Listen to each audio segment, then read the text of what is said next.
Hi, we are starting with a very new topic, that is sources of ancient Indian history.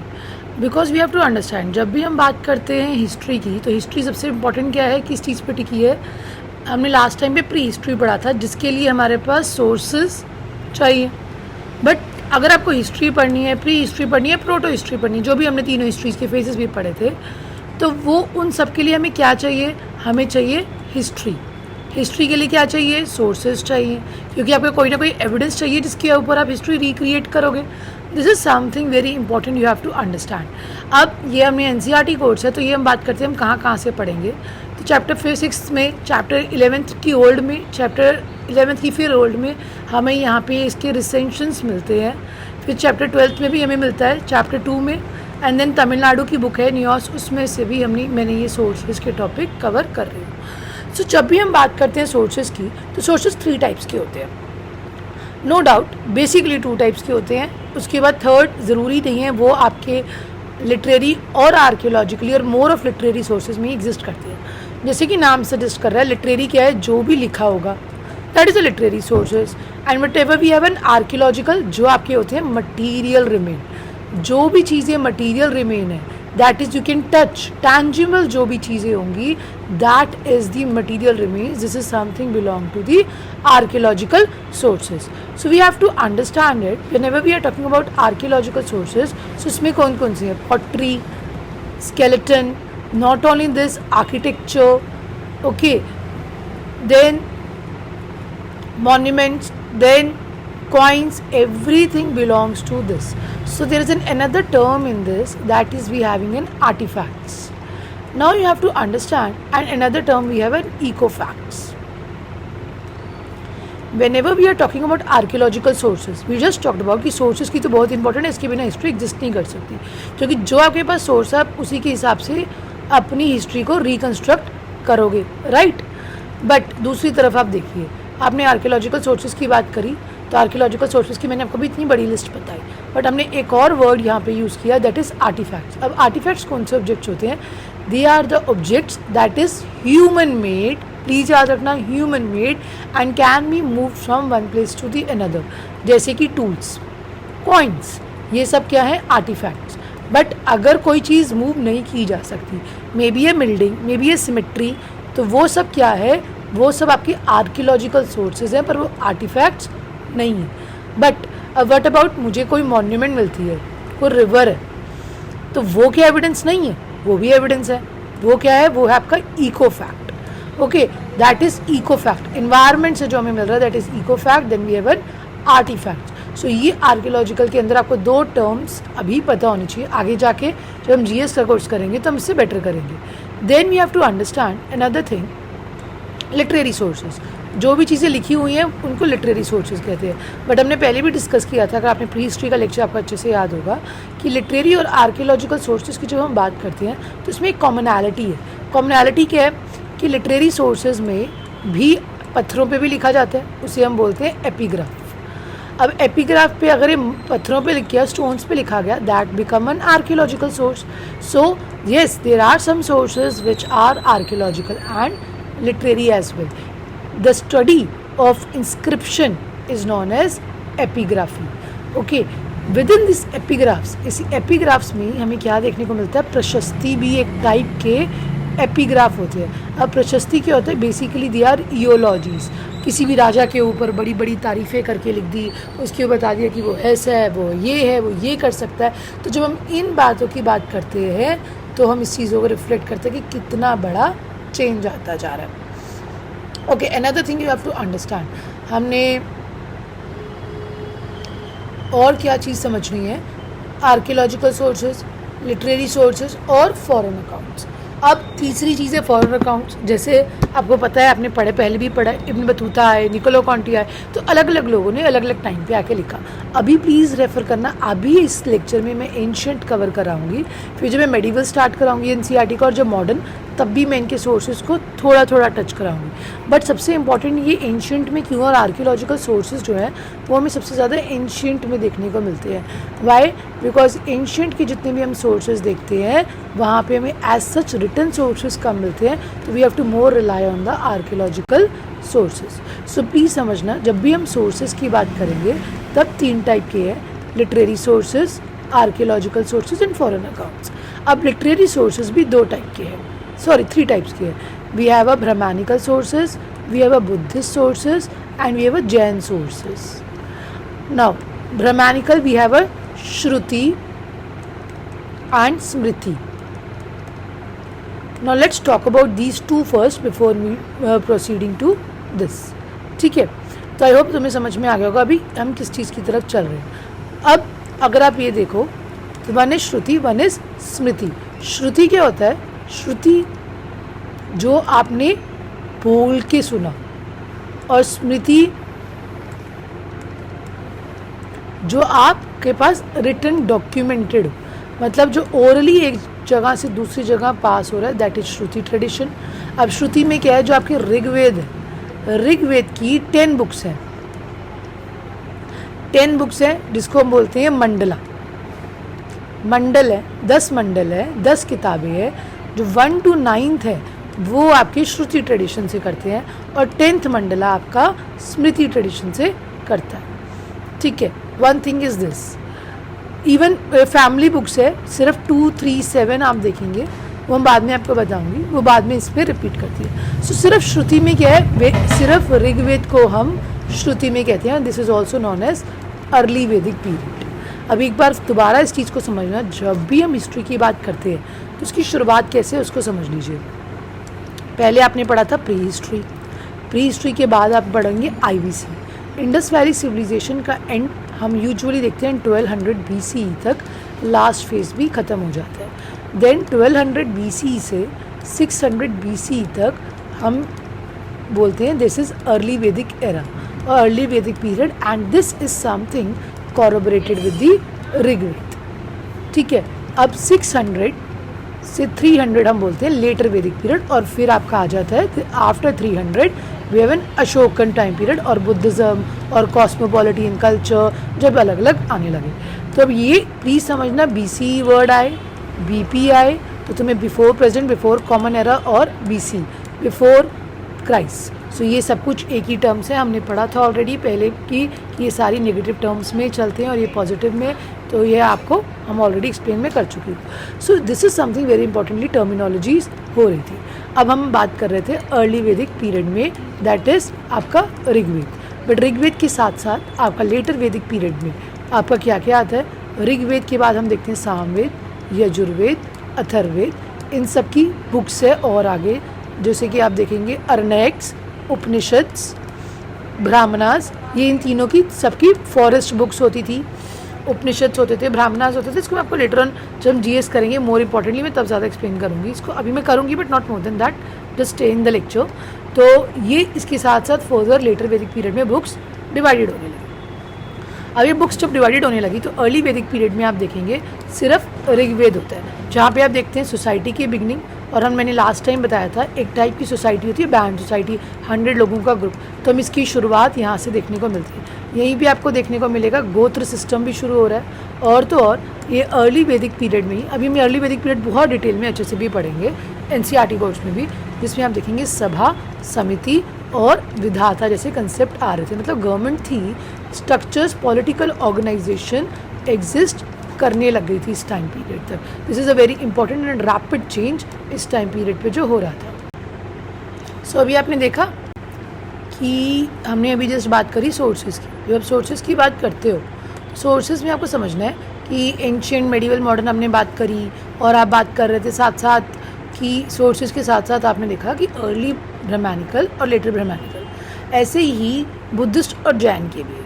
अभी हम just मैं आपके पास आऊँगी। Buddhism में क्या है? 3 पिटक है, सूत्र पिटक, मेने पिटक और अभिधम पिटक। सिमिलरली आप देखेंगे कि सूत्र पिटक इज़ मोर अबाउट डॉक्ट्रिन्स पे है, विनय पिटक लोगों को, वो मॉन्क्स और नन्स जो भी बुद्धा को अडॉप्ट करता था, उनके जितने भी मॉन्क्स, साधु साध्वी होते थे, मॉन्क्स एंड नन्स, जिनको तेरा और थेरी, थेरा और थेरी बोला जाता था, उनके लिए वो रूल्स बनाए गए थे जो विनय पिटक में दिए गए और अभिधम पिटक बाद में उस कमेंट्री को आसान करने के लिए बनाई गई। तो ऐसे हमें देखने को चीज़ें डिफरेंटली चेंज देखने को मिलती है। बट क्वेश्चन ये आता है कि हमें ये सब कुछ एंशिएंट इंडिया को पढ़ना ही क्यों है?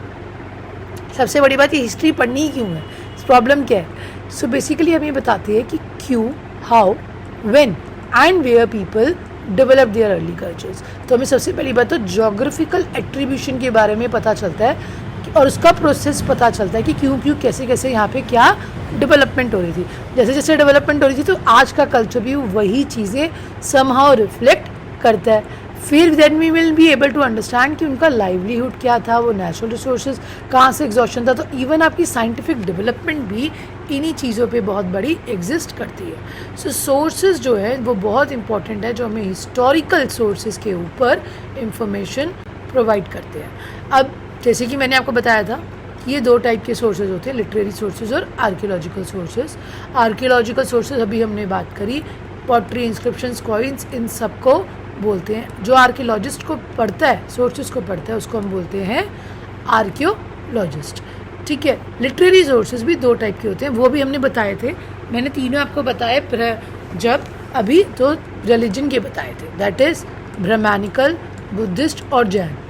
ठीक है। फॉरेन अकाउंट्स भी हो गए जैसे फारियान, हिंसांग, ओके, ये these people are coming up. But there are also other set of sources जो नॉन रिलीजियस है, जो किसी के लिए, जैसे कालिदास के plays. So these are secular things but they are also the part of secular literary sources. और जैसे कि आप देखेंगे कि आयुर्वेदिक सोर्सेज है, okay, so what Charaka Samhita है। So whatever we have this is coming about secular sources, scientific sources. तो ये सब कुछ है। तो ये आपको तीनों की वेराइटी, ये इंस्क्रिप्शन, ये डिवीजन जो है वो आपको बहुत क्लियरली पता होना चाहिए। वन मोर थिंग, पॉटरी की जब हम बात करते हैं तो मैंने लास्ट क्लास में हम लोगों को बताया था, याद हो तो, 3 टाइप की होती है, PGW, OCP और NBPW। ये फर्स्ट है, ये सेकंड है, ये थर्ड है। जब अभी मैं आपको बताया था ना वैदिक पीरियड से पहले जो शुरुआत में आई थी, दैट इज OCP। मिट्टी का कलर होता था, मैं तुम्हें भी एक फोटो दिखाऊंगी, उसको OCP बोलते थे। ग्रे कलर की जब होने लगी, proper grey, that is paint करके ग्रे करने लग गए थे। और सबसे बाद में कौन सी होने लग गई थी? North black polished where. अब इसे क्या करते थे? पॉट्स को पूरा ब्लैक करते थे और उसके बाद उनको पेंट कर दिया जाता था। सो this is north black polished where. 3 type की पॉटरी है। इंस्क्रिप्शन हमने पढ़ा कि इसकी स्टडी को बोलते हैं एपिग्राफिस्ट। और हमने एक टाइप की मैंने आपको बताई प्रशस्ति, एक होती थी डोनेटिव। जब आज भी आप देखो कई बारी मंदिर में जाओ या कई बारी पंखे लगे होते हैं, उस पर पंखे के ऊपर भी लिखा होता है किसने ये डिनोट किया, इंस्क्रिप्शन, स्कल्पचर्स। तो ये सब कुछ हमें इंस्क्रिप्शंस में देखने को मिलती है। कॉइन्स की स्टडी को बोला जाता है न्यूमिस्मैटिक्स। अब ये क्या करते हैं? ये कॉइन्स को पढ़ते हैं। कॉइन्स की 2 साइड्स होती हैं, ऑबवर्ड्स एंड रिवर्ड्स। ठीक है। जो फ्रंट वाली साइड होती है हम ऑबवर्ड्स बोलते हैं और दूसरी साइड को हम बोलते हैं रिवर्ड्स। अब जिस तरह के आपका हेड एंड टेल होता है उसी तरीके से हम कॉइन्स की भी स्टडी को करते हैं। और बाकी जो भी चीज़ें बच गई इनके अलावा वो सब में आ जाती हैं मटीरियल रिमेन्स में। ना अभी आपने पढ़ा literary sources, archaeological sources, okay. Literary sources में एक और समझना, इसमें नॉन रिलीजियस में एपिक्स भी इधर ही आ जाते हैं। So inscription, coins, material, Hindu literature, Buddhist, Jain में पट्टावलीस। अभी हम इसके ऊपर बहुत डायरेक्टली तीनों को बहुत एक्सटेंसिव वे में पढ़ेंगे, कौन कौन से में क्या क्या डेवलपमेंट हो रही थी। Now let's come out with this. Archaeology की बात करें तो सबसे पहली बात, एक टर्म आपको पता होनी चाहिए, स्ट्रेटिग्राफी। हमें अलग अलग लेवल पे लेयर्स से मिलता है। मैंने आपको बताया था law of super imposition. But इसी आर्कियोलॉजिकल सोर्सेज, ये दोनों में एक बड़ी थिन लाइन है, बार बार रिपीट कर रही हूँ। यहीं से हमें ये इनको बोलते हैं मैन्यूस्क्रिप्ट्स, जो हमें मिलती है। अब मैन्यूस्क्रिप्ट्स को प्रिजर्व करने के बड़े अलग अलग तरीके हैं, जो आपको मैं GS के पेपर में कवर करूँगी। जब हम GS के लिए प्रॉपर शुरुआत करेंगे तो आप देखेंगे किस तरीके से ये ताम्रलिप्ति की जो लीव्स हैं उस स्क्रोल्स को बनाया जा रहा था और यूज़ किया जा रहा था। अब मटेरियल रिमेन्स की अगर हम बात करें तो घर मिल रहे हैं हमें, जिस like house layout, settlement plans मिल रहे हैं, सीरियल्स मिल रहे हैं, हाउसेस मिल रहे हैं, tools and implements. This is something very important. जब हम आर्कियोलॉजी की बात करते हैं, अब आर्कियोलॉजी भी खोद रहे हैं, ठीक है। वो जब खोदते हैं तो 2 तरीके से खोदा जाता है। एक हम बोलते हैं वर्टिकल एक्सकवेशन, एक हम बोलते हैं हॉरिजॉन्टल एक्सकवेशन। अब वर्टिकल एक्सकवेशन में क्या होगा, मान लीजिए कोई साइट है, ठीक है। अब जो भी कोई साइट है उसमें क्या किया, ऑलरेडी वो बहुत ज़्यादा उसमें हैबिटेशन हो चुका है, तो मैं पूरी साइट को तो खोद नहीं सकती। जैसे राखी गढ़ी में हम देखते हैं कितनी बड़ी प्रॉब्लम हो रही है, तो हम क्या करते हैं, हम सिर्फ छोटा सा आप एक गड्ढा खोदोगे और वर्टिकल एक्सकवेशन करोगे। अब इससे क्या होगा, आपको पूरी साइट के बारे में नहीं पता लगेगा, बट आपको एक बहुत बड़ी होलिस्टिक अंडरस्टैंडिंग, लॉन्ग ट्रांजेक्टरी पता लग जाएगी कि क्या क्या डेवलपमेंट हो रही है। इसको हम वर्टिकल डिगिंग बोलते हैं, जिसको हम बोलते हैं वर्टिकल एक्सकवेशन। बट अगर मेरे पास बहुत ज़्यादा स्पेस है तो मैं क्या करूँगी, फिर मैं लेयर बाय लेयर, बहुत थिन लेयर्स ऐसे ऐसे रिमूव की जाती है, that is horizontal excavation. But आप लोगों को क्या लगता है कि सीधा ही मेरा मन किया मैं कहीं भी खोदने लग जाऊँगी? नो, उसके लिए एक्सकवेशन होने से पहले होता है एक्सप्लोरेशन। अब एक्सप्लोरेशन के बहुत सारे तरीके हैं, जैसे कि पहले आप टेक्स्ट पढ़ोगे, आपको बताया टेक्स्ट में पता लगा कि 5 साइट इधर हैं, 6 साइट इधर हैं, फिर आपने जोग्राफिकली उनको नोट डाउन करने की कोशिश करोगे, देन ओनली ये बात की आप शुरुआत करोगे, ठीक है। Then we have a exploration part. Exploration के बाद अब आपने एक्सप्लोरेशन कर लिया, राइट, एक्सप्लोर टेक्स्ट पढ़ लिया, right, then what you will do. Exploration के बाद आपका जो एक्सकवेशन करने से पहले आपने क्या करना शुरू करोगे, आपने क्रोनोलॉजिकली सीक्वेंस में आपके ऐसे समझ में आएगा, जब आप लोग टेक्स्ट पढ़ने के बाद वहाँ पे जाके हम लोगों से बात करेंगे, बिकॉज सबसे ज़्यादा किसको पता है, जो वहाँ पे ऑलरेडी हैबिटेशन वाले लोग होते हैं, न्यूक्लियर पीपल को पता है। जैसे कि आपको एग्जांपल देती हूँ, एक बार क्या हुआ, हम लोगों को ना आर्कियोलॉजिकल एक्सकवेशन के लिए बेसिकली हमें साइट का अंदाज़ा था यहाँ पे मिलनी, तो हम गए तो हमें एक नदी के पास ना कुछ पॉटशर्ट्स मिले, टुकड़े मिले। पॉटशर्ट्स होते हैं पॉटरी के टुकड़े। अब हमें लगा यहाँ पे तो कोई आर्कियोलॉजिकल साइट नहीं है, फिर हम उस रिवर के साथ साथ चलते गए, then we will find a dumping zone से पता चला कि यहाँ पे किसी की ना कंस्ट्रक्शन कहीं कोई करवा रहा है और वो सारा कूड़ा यहाँ है। Then we went for that construction site को पता चला उसको तो पता नहीं है कि इसकी हिस्ट्री क्या है, तो वो तो उसको डंप करे जा रहा था। So by that we will be, और ये पोट्री कब की थी, ये PGW की थी, हमें पता चलता है वहाँ पे ये एक हिस्टोरिकल साइट है। सो इसी तरीके से मेरी बहुत लॉन्ग ट्रांजेक्टरी आपको समझ में आती है। अब जब भी आप कोई भी साइट या स्केल देखेंगे तो आपको यहाँ पे मेजरिंग स्केल देखने को मिलता है। हम बात करते हैं इसे कि कितना ज़्यादा इसमें एक्सकवेशन, कितनी हम डीप डाउन जा चुके हैं। ग्रिड लाइंस बनती हैं, क्योंकि ग्रिड लाइंस आप हड़प्पा का आपको याद हो 12th की बुक, तो प्रॉपर ऐसे ना लाइंस बनी हुई है NCERT में। तो वो क्यों बनी हुई है, क्योंकि वो इस तरीके से पता चलता है कि 3A में 3rd लाइन है, 3rd का A में ये है, 3B में ये है। तो इस तरीके से हम आर्टिफैक्ट्स आइडेंटिफाई करते हैं कि कौन से स्पेयर में कौन सी चीज़ क्या मिली थी। So with that you will be able to understand a better analysis. अब जैसे कि आप देख सकते हो, ये इसी तरीके से टूल्स बिल्कुल बांटे जाते हैं, फिर फोटोग्राफ्स ली जाती है। ये एक पार्टिकल है जिस तरीके से हम समझते हैं। सो अब एक और इम्पॉर्टेंट है, इसी टाइम पीरियड पे जब हम आर्कियोलॉजिकल सोर्सेज की बात करते हैं तो रिंग वेल्स की बहुत ज़्यादा डेवलपमेंट होने लग गई।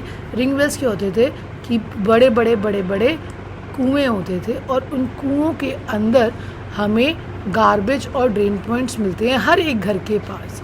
ये कब हो रहा है, ये RNH के हाउसेस के बारे में, इसके बारे में हम ज़्यादा नहीं बात करेंगे। Basically I have to talk about the Keeladi type ring well. यहाँ पे हमें एक्सकवेशन हुआ, हमें यहाँ पे पॉट्स भी मिल रहे हैं, ब्रिक रिमेन्स भी मिल रहे हैं। सो इस तरीके से आपको पूरी एक अंडरस्टैंडिंग आ जाती है। So let's understand this before moving to anything. तो आर्कियोलॉजिकल साइट्स देखते हैं तो ये बहुत इंपॉर्टेंटली आपकी आर्कियोलॉजिकल साइट्स है, बट ये एक लिमिटेड है, ये कोई ये नहीं है कि इन्हीं में ही मिलते हैं। ये हमें अर्ली मैप की कुछ इंपॉर्टेंट आर्कियोलॉजिकल साइट्स मिल रही हैं।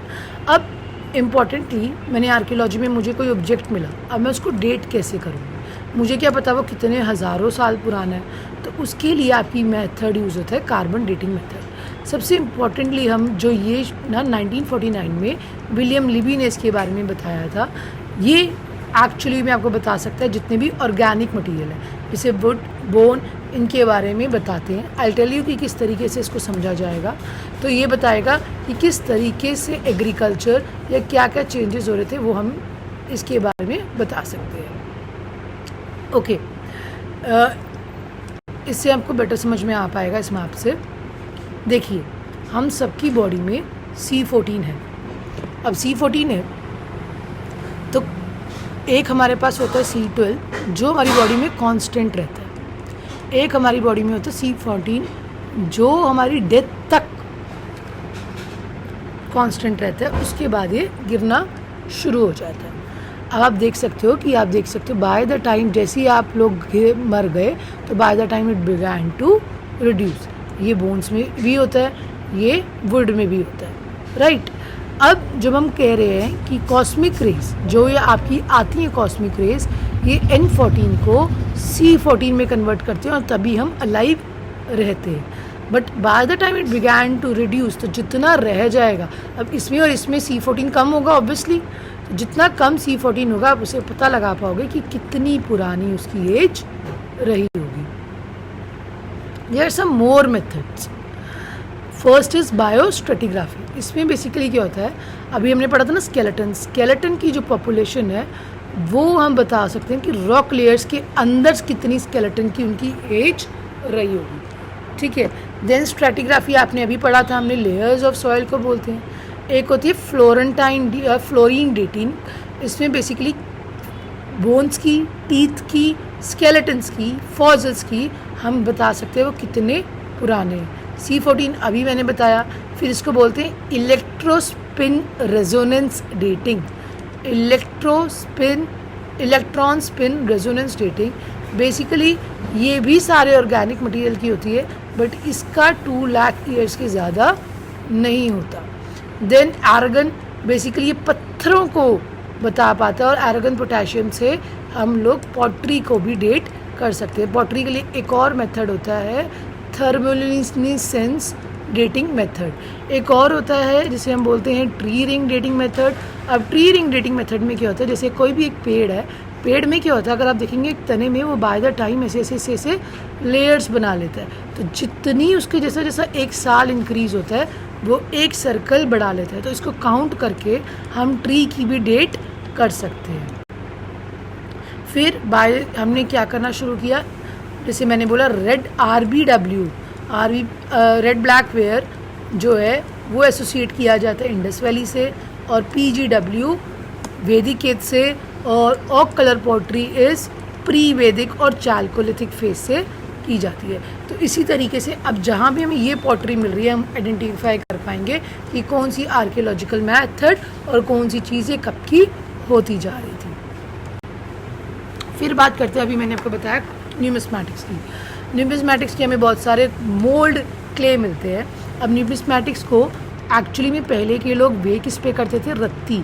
ये रत्ती क्या होती है, रेड कलर के सीड्स होते हैं जिसको अकॉर्डिंग वे करके हमारे कॉइन्स बनाए जाते थे। हमें कॉपर, सिल्वर, गोल्ड और लेड सबके मिलते हैं। अगर हम इसकी शुरुआत करें तो सबसे पहले हमें मिलते हैं पंचमार्क्ड कॉइन।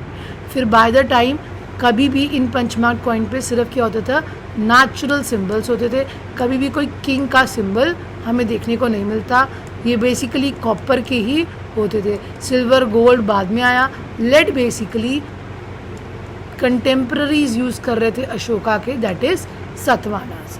अब एक होता है कॉइन्स के हमें मोल्ड भी मिलती हैं और कॉइन्स दोनों ही हमें जगह जगह से मिलने शुरू हो जाते हैं। सो पंचमार्क्ड कॉइन हमारे सबसे पहले कॉइन्स हैं, ठीक है। जैसे कि मैंने आपको बताया सिंबल्स होते थे। अब ये आइदर स्क्वायर आदर क्या होता था, कई बार इरेगुलर शेप है तो हमारे पास कुछ नहीं मिलता था, कई बार रेक्टेंगुलर शेप के भी मिलते थे, पर इनके ऊपर लिखा कुछ नहीं होता था। क्या होता था, सिर्फ आपके पास इनके पास सिंबल्स ही हमें देखने को मिलते थे। They are using symbols. अब दो मेथड होते थे।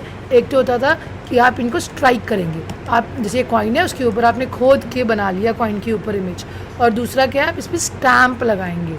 स्टैम्पिंग भी इस टाइम पीरियड पे होने लगी। साथ में अपने हम देखते हैं lead, potting, copper, bronze, silver, बाद में पोस्ट मॉर्यस के टाइम पीरियड पे अलग अलग टाइम पे ये चीज़ें दिखाती है। अब प्लीज़ समझना, अगर कोई कॉइन की होर्डिंग हो रही है तो वो क्या दिखाएगा, दैट मीन्स लोगों को कॉइन्स करेंसी सेव करने की ज़रूरत है, बट कॉइन्स मार्केट में फ़्लो नहीं होगी। कोई कॉइन घिसा हुआ है, दैट मीन्स वहाँ पे ट्रेड बहुत ज़्यादा हो रहा है। अगर कोई कॉइन हमें कहीं मिल नहीं रहा, गोल्ड कॉइन्स कहीं बहुत कम है, दैट मीन्स वहाँ की इकॉनमी बहुत रिच नहीं है। तो अल्टीमेटली हमें इन चीज़ों से पता चलता है कॉइन से कि ट्रांजेक्शन्स कैसे हो रही है। अगर मान लो एक राजा का कॉइन, मान लो अगर बोध गया का कॉइन हमें मिलता है राजगृह, तो दैट मीन्स इन दोनों में ट्रेड के कनेक्शंस थे। सो उसके बाद इसी चीज़ों से सिर्फ एक कॉइन्स ही हैं जो हमें इतनी बड़ी अंडरस्टैंडिंग दे सकते हैं। नाउ यू कैन सी इस तरीके के हमें पंच मार्क्ड कॉइन्स हमें एविडेंस मिलते हैं। ये इकोनॉमिक हिस्ट्री के लिए बहुत इंपॉर्टेंट है, क्यों? क्योंकि आपको craft and commerce, not only this सिर्फ हमें ये, बट हमें क्राफ्ट के बारे में बताते हैं कि किस तरीके की उनकी आर्टिस्टिक वैल्यूज़ थी, किस तरीके के वो डिज़ाइन थे। अगर आप देखेंगे तो यहाँ पे हम यूजुअली देखेंगे पीपल ट्री है, देन लोटस है, देन सन है, देन काव है। Why these symbols are there? क्यों? क्योंकि वो एक अल्टीमेटली एक चीज़ को क्या दिखा रहे हैं, जो वो वर्शिप करते हैं वो उन्हीं को ही इन कॉइन्स में यूज़ कर रहे थे। Then not only this, but जहाँ पे पोस्ट गुप्ता के बाद हमें ऐसा कॉइन्स नहीं मिलते। क्या मिलता है? रादर हमें काउडी शेल्स मिलते हैं, वो भी साउथ ईस्ट एशिया से इम्पोर्ट होती थी। तो ये काउडी शेल्स जो हैं दैट रियली रिफ्लेक्ट की डिक्लाइन होना शुरू हो गया था ट्रेड एंड कॉमर्स का। सतवानास में हमें गोल्ड नहीं मिलता, ओके, सो लेड के कॉइन्स मिलते हैं। आपको बताती हूँ, हमें पालास, सेवी और सेना, ये दो बंगाल की डायनेस्टीज़ हैं जहाँ पे हमें एज सच कोई कॉइन्स नहीं मिल सकते। हो सकता है either they are using paper currency, because China में ऑलरेडी पेपर आ चुका था, बट हमें एज सच कोई भी एविडेंस कॉइन्स का यहाँ पे नहीं देखने को मिलता। तो आप देख सकते हैं किस तरीके से कॉइन्स में फ़र्क था। अगर गुप्ता के कॉइन्स हैं, हमें उनमें कोई वीणा पकड़ा हुआ है, तो दैट मीन्स कि राजा के पास बहुत टाइम है, वो लग्जूरियस एक्टिविटीज़ में भी है, और वो लग्जूरियस एक्टिविटीज़ के लिए पैसा भी है जो क्राफ्ट एक्टिविटीज़ में रिफ्लेक्ट हो रहा है। बट यहाँ पे आपको नहीं मिल रहा, यहाँ पे ट्रेड और कॉमर्स बहुत ज़्यादा रिफ्लेक्ट हो रहा है। तो जो सिंबॉलिक भी है वो भी हमें एक चीज़ को ये समझाता है। अनदर आपने जो समझना है अभी, एपिग्राफी एंड पेलियोग्राफी। अभी एपिग्राफी तो मैंने अभी आपको थोड़ी देर पहले समझाया, एक और टर्म है पेलियोग्राफी। जब हम ओल्ड राइटिंग को पढ़ते हैं उसे हम पेलियोग्राफी कहते हैं।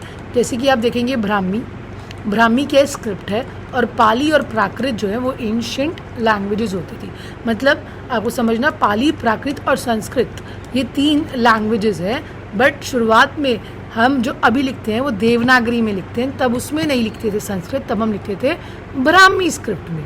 तो ये हमें पैलियोग्राफी देखने को मिलती है। Seal, stone, pillars, rocks, copper plates, हमें इसमें इनके पूरे एविडेंसेस देखने को मिल रहे हैं।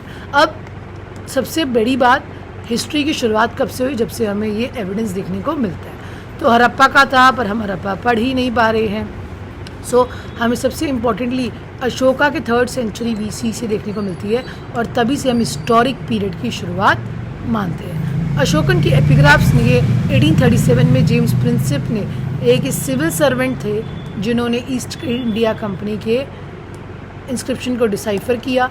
फिर हम देखते हैं फिरोज शाह तुगलक 2 अशोकन के पिलर्स लेके आए थे, फिरोज शाह कोटला में, दिल्ली यूनिवर्सिटी के रिच के पास, वो भी फर्दर डिसाइफर होने लगे।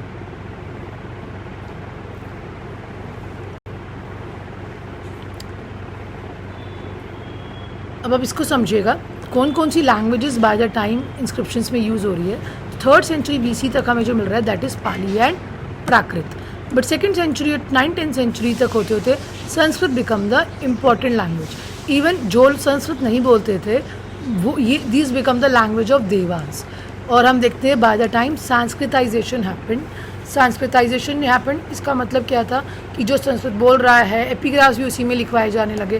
तो इससे वो क्लास पे जो आपकी डिवीजन है वो कंट्रोल कर रहे थे, क्योंकि लोअर क्लासेस को टेक्स्ट नहीं पढ़वाने, उनको लैंग्वेज नहीं सिखानी, तो इस तरीके से वो डिफ्रेंशिएट करते जा रहे थे। स्क्रिप्ट्स जो है वो बेसिकली ब्राह्मी स्क्रिप्ट ही हमारे यहाँ होती है। नॉर्थ वेस्ट इंडिया में यूज़ होती थी खारोष्टी, तो बेसिकली आपका पंजाब जो मैक्सिमम रीजन है वहाँ पे हमें खारोष्टी देखने को मिलती है। प्लीज़ देखिएगा, आज हम जो लिखते हैं वो लेफ़्ट टू राइट लिखते हैं, तो वो ब्राह्मी स्क्रिप्ट की तरह ही लिखते हैं। बट जो खारोष्टी थी, जैसे कि आप देखेंगे कि कुरान में भी, तो वहाँ पे क्या लिखी जा रही है, राइट टू लेफ्ट। तो ये कैसी थी? This is Kharosthi script. हम ग्रीक और अरामिक स्क्रिप्ट्स भी मिलते हैं हमें अशोकन इंस्क्रिप्शन में, अफ़गानिस्तान रीजन में। और एक इम्पॉर्टेंट है बगोस कोई, जो ये इंस्क्रिप्शन क्यों इम्पॉर्टेंट है, बिकॉज ये एक स्क्रिप्ट दिखाता है कि वैदिक गॉड्स जो हैं वो पैरेलली उस टाइम पीरियड पे थे, और सेंट्रल एशिया का इंडिया के साथ कनेक्शन था। तो ये आपको स्पेसिफिकली क्या किया जाता है, वेरी क्लेवरली, कई बार प्रीलिम्स में इसी ऑर्डर में पूछ लिया जाता है कि कौन कौन से गॉड्स हैं, और इन पांचों के, इन चारों के आपसे नाम पूछ लिया जाता है। आपको ऑर्डर भी एग्जैक्ट पता होना चाहिए। Then writing left to right, this is something I just explain to you. अब जब इंस्क्रिप्शंस की बात करते हैं तो अलग अलग होते हैं। एक हमने अभी बात की थी पहले, प्रशस्ति के इंस्क्रिप्शन हो रहे हैं, दैट इज़ ईओलॉजी। ईओलॉजी मतलब जब राजा अपनी मान बढ़ाई करार की कर रहा है, और इसका परफेक्ट एग्जाम्पल है इलाहाबाद प्रशस्ति। बट इसके अलावा भी और भी चीज़ें थी, जैसे कि जितने भी अशोकन इंस्क्रिप्शंस थे वो रॉयल ऑर्डर्स थे। नॉन वेज मत खाओ, ब्राह्मण श्रमणास की रिस्पेक्ट करो, ये करो वो करो। So this is something that is reflecting the royal order. Then हमें वोटिव रिकॉर्ड्स भी देखने को मिलते हैं। वोटिव मतलब क्या होता है कि कोई चीज़ डिनोट करी, मान लो स्तूप के ऊपर मैंने एक छोटा सा रेलिंग के पैसे दिए, तो वहाँ पे मेरा अगर नाम लिखा जा रहा है या कुछ भी, सो उसको हम कहते हैं, छोटे छोटे जो इंस्क्रिप्शंस होते हैं वो होते हैं वोटिव रिकॉर्ड्स। अब जैसे कि एट्रीब्यूट्स एंड अचीवमेंट, जिसको हम प्रशस्ति बोलते हैं, और फाइनली डोनेटिव रिकॉर्ड्स जो हमें पूरे हर एक साइट पे मिलते हैं। देन एक और होते हैं लैंड ग्रांट इंस्क्रिप्शन, इसको एक और टर्म यूज़ की जाती है जिसको बोलते हैं ब्रह्मदया। अब ब्रह्मदया क्या था कि बेसिकली ब्रह्मदया आर द वंस जिसकी हम बात करते हैं। ब्रह्म मतलब लैंड को दिया, ब्रह्म मतलब भगवान, है ना। तो लैंड को भगवान के लिए दिया कि भगवान को जो डिनोट किया जा रहा है। तो ये बेसिकली चीफ और प्रिंसेस देते थे। जो भी लैंड नहीं इनका यूज़ हो रहा तो वो क्या करते थे, अपने लैंड को एक्सपैंड करने के लिए दे देते थे। इससे क्या होगा, एक तो एग्रीकल्चर बढ़ेगा, उनकी एम्पायर बढ़ेगा, और मॉन्क्स प्रीस्ट ऑफिशियल्स भी उनकी अंडर आ जाएंगे, और पावर भी है वो भी बैलेंस हो जाएगी। तो इससे वे फ़ायदा मिल जाता था।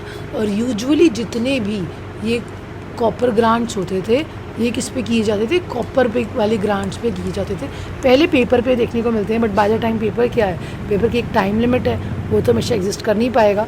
तो हम देखते हैं कॉपर प्लेट के इंस्क्रिप्शंस हमें देखने को मिलते हैं। So let's talk about the inscriptions now. जब हम इंस्क्रिप्शंस की बात करते हैं, 3 अभी हम इंपॉर्टेंट पढ़ रहे हैं, पर लिटरली पूरे सिलेबस में बहुत सारे इंस्क्रिप्शन है जो आपको पढ़ने पड़ेंगे। सबसे इम्पॉर्टेंट जो जाना जाता है that is Uttar Meru inscription. ये हम देखते हैं चेंगलपट्टू की जगह पे मिलता है, जो आज कांचीपुरम में, चेन्नई में, तमिलनाडु में। सो बेसिकली ये किस लिए जाना जाता है, ये यहाँ पे हमें पहली बार सेल्फ गवर्नेंस का इंस्क्रिप्शन मिलता है जो आसपास की जगहों पे हो रहा था। That is dated to the 7 to the 9th century AD। हमें 7-9 century CE, please anno domini बोलते हैं AD को, इसकी पैरेलल जो चल रहा था यहाँ देखने को मिलता है। एरन में हमें फर्स्ट टाइम सती का मिलता है। तो जो बोलते हैं ना कि सती बहुत पुरानी थी, तो हमें फर्स्ट टाइम इंस्क्रिप्शन और अर्ली हिस्टोरिक पीरियड से इसका एविडेंस मिलता है, इससे पहले में कोई एविडेंस नहीं मिलता। दैन विदिशा पिलर इंस्क्रिप्शन और बेसन नगर, ये हेलीडोरस यहाँ पे आए थे, और इस पूरे इंस्क्रिप्शन की कंस्ट्रक्शन जो दिखाता है शुंग पीरियड की शुरुआत होती है, और ये लॉर्ड वासुदेव को दिखाता है ब्राह्मणिकल पीरियड की शुरुआत हमें दिखा रहा है। So basically these are the important inscriptions जो इम्पॉर्टेंट इवेंट्स को जस्टिफाई करते हैं। देन ये जो तीनों इंस्क्रिप्शंस हैं आप देखेंगे, इसमें अहियोल इंस्क्रिप्शन इज एन ईओलॉजी। जिस तरीके से हमें देखने को मिलता है कि इलाहाबाद पिलर इंस्क्रिप्शन था, Aihole inscription is in the Karnataka at Bagalkot. ये चालुक्य किंग है पुलकेशिन II। बेसिकली ये हर्षवर्धन जिन्होंने पूरे नॉर्थ इंडिया में विक्ट्री पाली थी, राइट। अब पुलकेशिन II क्या करते हैं, यहाँ अहियोल से निकलते हैं और पूरे यहाँ पे जो इतनी विक्ट्री इन्होंने पाई है हर्षवर्धन को हराते हैं। तो उस हराने के बाद अहियोल इंस्क्रिप्शन की स्थापना होती है, जिसने एक्चुअली में लिखा किसने था, रवि कीर्ति ने। देन मेहरोली इंस्क्रिप्शन, ये एक्चुअली में उदयगिरी में है, बट बाद में ये दिल्ली में लेके आया गया, जैसे फिरोज शाह तुगलकिया में इंस्क्रिप्शन देख रहे थे। ये बेसिकली आपको क्या है, यहाँ पे चंद्रगुप्त विक्रमादित्य, जिसको बेसिकली चंद्रगुप्त II जो गुप्ता एम्पायर के ही है वो बताते हैं, यही आयरन पिलर इंस्क्रिप्शन है। इसमें संस्कृत भी दी है और ब्राह्मी स्क्रिप्ट भी हमें देखने को मिलती है। जूनागढ़ इंस्क्रिप्शन बहुत इंपॉर्टेंट है, रुद्रदामन का है। यहाँ पे इरिगेशन प्रोजेक्ट की और उसके बाद उसके एवोल्यूशन का हमें पार्ट यहाँ पे देखने को मिलता है, जो शक के किंग यहाँ पे करते जा रहे थे। ये पुष्यभूति डायनेस्टी के राजा थे। और आप देखेंगे अभी हमने इलाहाबाद प्रशस्ति की बात की, ये प्रयागराज में है। ये समुद्रगुप्त को हरिसेन के द्वारा लिखी गई थी और चंपू काव्य शैली, मतलब हर एक पैराग्राफ में एक नई प्रशस्ति होगी और हर एक लाइन जो है वो उससे रिलेट करेगी। तो इस तरीके के काव्य की स्टाइल में यहाँ पे देखने को मिलती है हमें। साथ ही साथ गुप्ता एम्पायर की बाउंड्रीज को भी बताता है। तो सिर्फ राजा के बारे में नहीं पता लगता, बट कई बार जैसे ये बात करते हैं कि 12 फीट्स थे, तो इससे आपको एक्चुअली समझ में आ रहा है कि कितना बड़ा ग्रैंड एम्पायर इनका होता था। देन हाथी गुफा इंस्क्रिप्शन, दैट इज़ उदयगिरी, जब हमें उड़ीसा में देखने को मिलता है। इसमें बेसिकली बताते हैं किस तरीके से खारवेल के राजा मिलिट्री एक्सपीडिशंस करने जा रहे हैं। Thirdly we will get to know Lumbini pillar. Lumbini pillar जब अशोक जाते हैं तो अशोक बुद्धा के बर्थ प्लेस पे ये पिलर लगवाते हैं। Then another one is Mandsaur inscription of the Yashovardhan. ये बेसिकली मंदसौर जगह पे ही है। ये लोकल किंग थे, कंपोज किया गया वीर सेना में, ये भी एक ईयोलॉजी ही है। सो अभी तक आपको समझना पड़ेगा ये most authentic sources literary sources माने जाते हैं। और ये समझना जितने भी ये सोर्सेज हैं ये 4th सेंचुरी AD से पुराने नहीं हैं। ये किस पे लिखे जा रहे थे? ये बर्च, बाक और पाम लीफ जो है जैसे मैन्यूस्क्रिप्ट्स है उन पे लिखे जा रहे थे। इनमें रिलीजियस और सेकुलर दोनों क्लासीफाई किए जा सकते हैं। साथ ही साथ अभी आपने पढ़ा तो वैदिक लिटरेचर तो नो डाउट हमें कंपाइलेशन मिलता है आर्यंस और नॉन आर्यंस का। इसमें हमें उनकी सोसाइटी, इकोनॉमी, पॉलिटी, साथ के साथ सोशल स्ट्रैटिफिकेशन, सोसाइटी में क्या क्या भेदभाव चल रहे थे वो सब कुछ भी हमें पता चलता है। Another thing is very importantly पुराण हमें देखने को मिलती है, लिटरेरी सोर्सेज का पार्ट। पुराण अपने आप ही पता चलता है जिसका मतलब है ओल्ड। ये माइथोलॉजिकल इन्फॉर्मेशन है जो बाद में शायद कंपोज की गई है। इसमें क्या किया गया है कि यूजुअली हम देखते हैं सारे किंग्स की हमें किस तरीके से किससे शुरुआत हो रही है वो समझ में आता है। एक है लूनर डायनेस्टी, एक है सोलर डायनेस्टी, ये दोनों की हमें देखने को मिलती है। 18 पुराण्स हैं और बहुत सारे महापुराण्स भी हैं जिनकी हमें वंशावली देखने को मिलती है। बहुत इंपॉर्टेंट जो पुराण और बड़े बड़े पुराण हैं वो वायु पुराण, वत्स्य पुराण, विष्णु पुराण, ये सबसे इम्पॉर्टेंट पुराण है। 16th सेंचुरी में भी एक पुराण लिखा जा रहा था जो सबसे लास्ट पुराण है, दैट इज़ स्कंद पुराण, और ये सबसे बड़े पुराणों में से गिना जाता है। अब साथ ही साथ हम ये एपिक्स भी हैं, इनको ये बहुत थिन लाइन है रिलीजियस और सेकुलर की।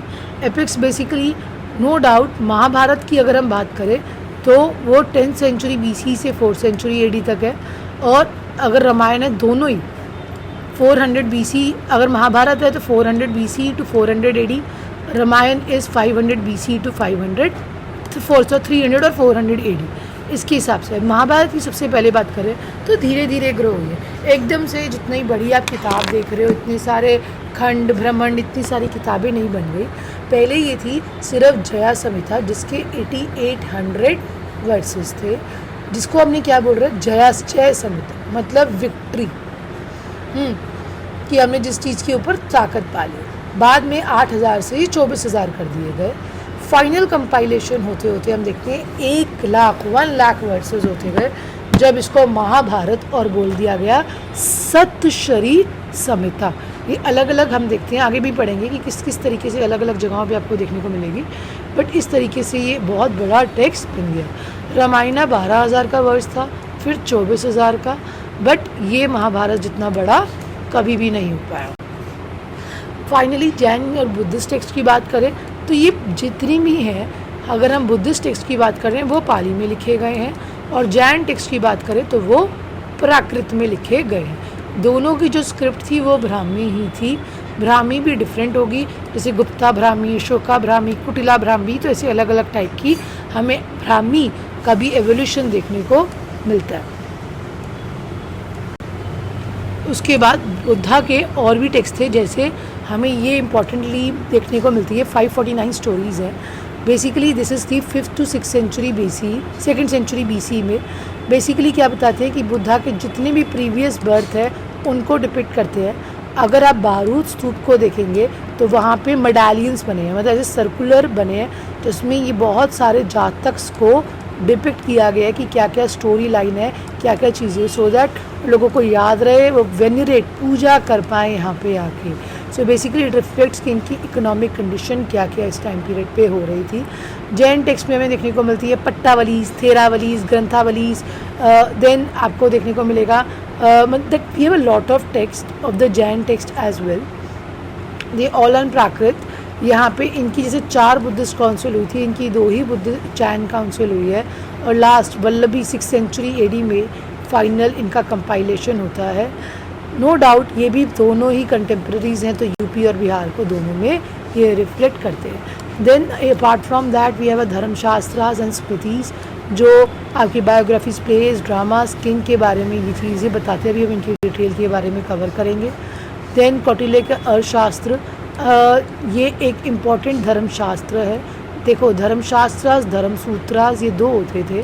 धर्मशास्त्रास के अंदर ही हम देखते हैं ये इम्पॉर्टेंट शास्त्र है, दैट इज़ कौटिल्य का अर्थशास्त्र, जो 15 किताबों में बटा पड़ा है, 15 अधिकरण है, जिसमें सबसे पुराने कौन से माने जाते हैं, दूसरा और तीसरा। जैसे ऋग्वेद की बात करूँ तो मैंने आपको बताया, तो बुक 1, 8 और 9 एंड 10 ये बात की किताबें हैं। 2 to 7 जो है वो मानी जाती है फैमिली बुक्स, ये सबसे पहली बुक्स मानी जाती है, और अर्ली वेदिक को सबसे पहले यही रिप्रेजेंट करती है। सिमिलरली अगर हम बात करें अर्थशास्त्र की भी, तो दूसरा और तीसरा अर्णयक है, जिसको हम अधिकरण है, जिसको हम पहले जानते हैं, और बाकी सब लेटर ऑन ऐड होने लगे। वैसी भाष, कालिदास, भानभट्ट, इनकी भी किताबें हमें देखने को मिलती है। कालिदास की आप देखोगे काव्यास और ड्रामाज आने लगे, अभिज्ञान शकुंतलम। ऐसे हर्षचरित ने भानभट्ट की बायोग्राफी लिखने लगी, ये सब इस टाइम पीरियड पे संस्कृत लैंग्वेज में। देन हर्षवर्धन अपने ही कैरियर में अपने कोर्ट लाइफ के बारे में भी लिखते हैं। देन इम्पॉर्टेंटली ये तीनों आप देख सकते हो, राजतरंगिणी पहला सोर्स ऑफ हिस्ट्री भी मानी जाती है, और पहली ऐसी किताब है जहाँ पे हिस्ट्री लिखी जा रही है, क्योंकि कॉन्शियसली लिखी जा रही है कल्हण के द्वारा कि क्या क्या कश्मीर में हो रहा है, कंपेयर कर रहा है, और वो बेसिकली लिख रहा है कि किस तरीके से आगे के लिए लोगों के लिए वो रिकॉर्ड को रख सकता है। देन रामचरित्रम, ये संध्याकारण नंदी ने लिखी गई, ऑन द किंग रामपाल पाल, जो 13th सेंचुरी में राजा रूल कर रहे थे। सिमिलरली लाइक दिस, अब हम क्या करेंगे, बहुत ज़्यादा मैंने आपको अनस्ट्रक्चर्ड वेज में इंट्रोड्यूस कर दिए बहुत सारे टेक्स्ट। अब मैं आपको स्ट्रक्चर्ड वे में बताऊंगी कौन कौन से टेक्स्ट इस टाइम पे एग्जिस्ट कर रहे हैं। Now will study about the types of Vedas, कितने वेद हैं, कितने हम सबके जितने लिटरेरी सोर्सेज हैं उसको डिटेल्स में कवर कर लेते हैं। फिर जब आप इसको जीएस के कोर्स में अब जब हम इसको करेंगे ना, तब इसके साथ हिस्टोरियोग्राफी क्या है, इसकी किस टाइप के पार्ट्स और मेंस के क्वेश्चंस कैसे आते हैं, हम उसको बहुत डिटेल में कवर कर लेंगे। Okay, now let's understand this. जब मैं ऋग्वेद की बात करती हूँ तो ऋग्वेद को बोला जाता है फर्स्ट टेस्टामेंट ऑफ मैनकाइंड, मतलब पहली बारी अगर कोई टेक्स्ट लिखा जा रहा था तो वो ये है। ये बात समझना कि सबसे पहला जो टेक्स्ट है, ये 10 किताबें हैं, 10 मंडल हैं, जिसमें टोटल 1028 हिम्स हैं, और इसके अंदर जो 1028 के अंदर ऋचाज हैं 10,580। तो बेसिकली हमें +11, तो ऑलमोस्ट हमें 1028 वर्सेस देखने को मिलते हैं। नो डाउट ये पहला ओल्डेस्ट टेक्स्ट है, और ये जो टेक्स्ट है उसका हमें साथ के साथ पैरेलली दिखता है अवेस्ता का। तो बेसिकली क्या है, जो हमारे यहाँ के देव हैं वहाँ पे वो असुर बन जाते हैं, और जो वहाँ के असुर है वो यहाँ पे देव बन जाते हैं। तो हमें ये पैरेलल यहाँ पे देखने को मिल रहा है। So basically book 2 to 7 are considered as a family books. क्यों फैमिली बुक्स बोली जाती है, क्योंकि सबसे पुरानी है, और बाकी first 8, 7th, 8th, 9th, sorry first 8, 9, 10th these are considered as the later on edition. अब हमें पता कैसे चलता है, सबसे बड़ी बात, एक जो 10th मंडला है उसी में बात होती है पुरुष सूक्त हिम की। अब ये पुरुष सूक्त हिम क्या है, जहाँ पे वो बताएंगे कि सोसाइटी में डिवीजन होने लगा था ब्राह्मण, क्षत्रिय, वैश्य और शूद्र के बीच में। नॉट ओनली दिस, पहली बार हमें एक हैंड रिटन स्क्रिप्ट देखने को मिलती है जिसे हम बोलते हैं खिला। सो वन मोर थिंग, और तो और 10th मंडला में ही हमें मैरिज का कंसेप्ट भी यहाँ पे पहली बार देखने को मिल रहा है। Literally 10th Mandal later on division, later on है, बिकॉज लैंग्वेज भी इसके साथ साथ डिफर हो जाती है। पूरी की पूरी पोइट्री में लिखा है, क्यों, क्योंकि इस टाइम पीरियड पे श्रुति ट्रेडिशन था। लोग क्या करते थे, एक जनरेशन से दूसरी जनरेशन को पास ऑन करने के लिए रोट लर्निंग, पूरे जैसे सा रे ऐसे करके एक म्यूजिकल नोटेशंस के साथ इसको याद रखते थे और एक जनरेशन से दूसरी जनरेशन तक पास करते थे। कोई भी रिटन एविडेंस नहीं मिलता, क्यों? क्योंकि अगर वो लिखते भी होंगे तो रिटन एविडेंस क्या कि पेपर की एक टाइम है, एक टाइम के बाद तो एग्जिस्ट नहीं करेगा, बट आपकी मेमोरी है वो हमेशा एग्जिस्ट करेगी। तो इस तरीके से ये हम देखते हैं लिटरेचर एग्जिस्ट कर रही थी। Then let's talk about it Samaveda और यजुर्वेद। सामवेद की बात करूं तो 1810 वर्सेस है। सामवेद बेसिकली जाना जाता है अपने म्यूजिकल नोटेशंस के लिए भी, सारे गामा पा भी इसी में से निकला है। नॉट ठीक है, इसके दो पार्ट है जो हमको समझने हैं। पहला पार्ट है पूर्वचिका और है फिर उत्तरचिका। पूर्वचिका इज बेसिकली इसके अंदर 6 डिवीजन है जिसको बोलते हैं अपाठक, और उसके बाद उत्तरचिका के अंदर 9 डिवीजन है जिसको हम बोलते हैं परापाठक। ये सिर्फ आपको नाम पता होने चाहिए प्रीलिम्स के हिसाब से कि इसके अंदर 2 डिवीजन और क्या क्या नाम से ये जाना जाता है। Then we have Yajurveda. Yajurveda को स्पेसिफिकली बोला जाना जाता है हमारा रिचुअल्स के ऊपर, जितने भी है कि कैसे यज्ञ करना है, कैसे हिम्स है, कैसे हिम्स को पढ़ना है, वो सब कुछ हमें इसमें दिया गया है। इसमें 2000 हिम्स है, 2000 हिम्स के साथ 40 चैप्टर में डिवाइड है। जैसे आपने ऋग्वेद में देखा था वो पूरा पोइट्री पे था, ये पूरा पोइट्री पे नहीं है, यहाँ पे हमें प्रोज भी देखने को मिलता है। कृष्ण यजुर्वेद और शुक्ल यजुर्वेद दोनों ही हमें इसमें दिख रहे हैं। 5 ब्रांचेस हैं, कथक, कपिस्थाल, मैत्रेयी, तैत्रेयी, वज्रनयी। ये आपके 5 के फर्दर डिवीजन इसमें देखने को मिलते हैं। सो आपको ये पता होना चाहिए ईशो उपनिषद जो है वो लास्ट चैप्टर है जो बात बताता है कि लॉज कैसे होने चाहिए यज्ञ में और उनका फ़ायदा, उनका मतलब क्या है, वो कैसे मेटाफिजिकल इस वर्ल्ड और दूसरे वर्ल्ड से कनेक्टेड है। तो आपको बेसिकली सिंबॉलिक मेथड बताते हैं इस रिचुअल का। सो अब आप देखते हैं अथर्ववेद। बड़ा सुने ना ब्लैक मैजिक के बारे में कि ये हो गया वो हो गया, किसी ने इसको इधर से मारा। बहुत बार आपने पिक्चर्स देखी हैं कि ये बाबा के पास आइए और ऐसे मंत्र पढ़िए। तो एक्चुअली में इसकी शुरुआत हम ये बिल्कुल भी नहीं कह सकते, इसकी शुरुआत यहीं से शुरू होती है जहाँ हमें अथर्ववेद में ब्लैक मैजिक का फर्स्ट टाइम देखने को मिलता है। इसमें जितने भी हैं ये पॉपुलर बिलीव्स और प्रैक्टिसेस को दिखाता है। क्यों? क्योंकि जितने भी बाद में हम देखते हैं ये ट्राइबल प्रैक्टिसेस बन जाएंगी, बट पहले ये होने लगी, इसी का पार्ट लेटर ऑन निकलेगा तांत्रिज्म में। सो ये जो है वो 20 किताबों में डिवाइडेड है जिसमें 731 हिम्स है, 731 पैराग्राफ्स हैं और 5000 सबसे ज़्यादा 5987 मंत्रास है। तो ऑलमोस्ट 1200 मंत्र के आसपास जिसमें हमें ऋग्वेद देखने को मिलता है। 731 is not a good number. हम देखते हैं ऑलरेडी हमने देखा था 1810 इन द सामवेद और 2000 यजुर्वेद में एग्जिस्ट करता है। तो आपको ये चारों के नंबर आपको पता होना चाहिए किस किताब में कितने हिम्स है प्रीलिम्स के लिए। अब इसमें बेसिकली लॉन्ग टाइम में ये एक वेद नहीं गिना जाता था, पर अब इसे हम वेद गिना जाते हैं। क्यों नहीं गिना जाता था? क्योंकि इसमें मैजिकल फार्मूलाज दिए गए हैं। इस वेद को हम स्पेसिफिकली ब्रह्म वेद भी कहते हैं और अथर्व साग्रिका भी कहा जाता है।